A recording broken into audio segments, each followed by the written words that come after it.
to introduce a bill to regulate the appointments, conditions of service and term of office of the Chief Election Commissioner and other election commissioners, the procedure for transaction of business by the Election Commission and for matters connected herewith or incidental thereto.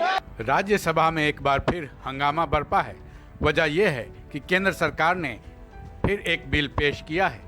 ये bill भी supreme court के एक फैसले के खिलाफ है, उस फैसले के खिलाफ जिसमें भारत के मुख्य चुनाव आयुक्त और दूसरे चुनाव आयुक्तों की नियुक्ति पर मार्च के महीने में एक फैसला सुनाया गया था। ये बिल सीधे तौर पर सुप्रीम कोर्ट के सीजेआई यानी चीफ जस्टिस ऑफ इंडिया पर हमला कर रहा है। कैसे, बता रहे हैं कांग्रेस नेता सुरजेवाला और केसी वेणुगोपाल। प्रजातंत्र के इतिहास में संसद में आज एक काला दिवस था। चुनाव आयोग हिंदुस्तान में प्रजातांत्रिक और निष्पक्ष चुनाव करवाने वाली आखिरी इंडिपेंडेंट संस्था है। मोदी जी उसे भी मोदी इलेक्शन कमीशन बनाना चाहते हैं। चुनाव आयोग को अब मोदी चुनाव आयोग बनाने के लिए आज राज्यसभा में चुपचाप तरीके से the chief election commissioner and other election commissioners appointment conditions of service and terms of office bill 2023 लेकर आया गया।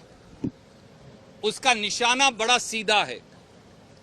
सुप्रीम कोर्ट की एक संवैधानिक खंडपीठ ने अनूप बरनवाल के केस में साफ तौर से कहा कि चुनाव आयोग अगर निष्पक्ष नहीं होगा तो प्रजातंत्र देश में कायम नहीं रह सकता।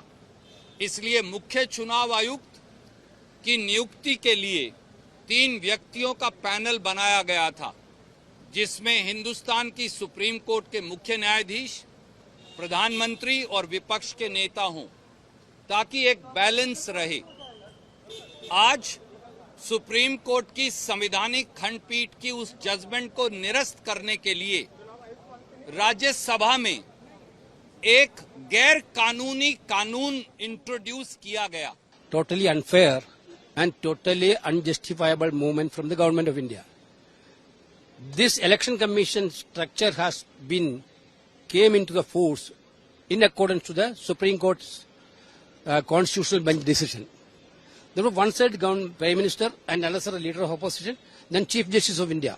That gives a neutrality for appointing an election commission and the election commissioner, chief election commissioner. Now the government didn't want that neutrality. They want to make election commissioners a government department.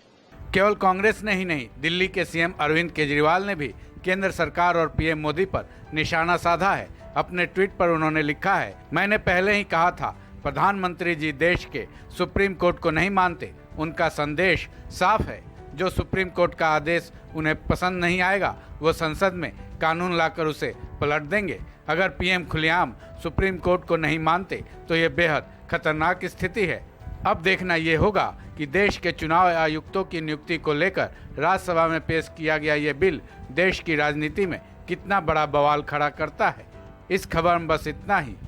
बाकी updates के लिए जुड़े रहें one India Hindi के साथ।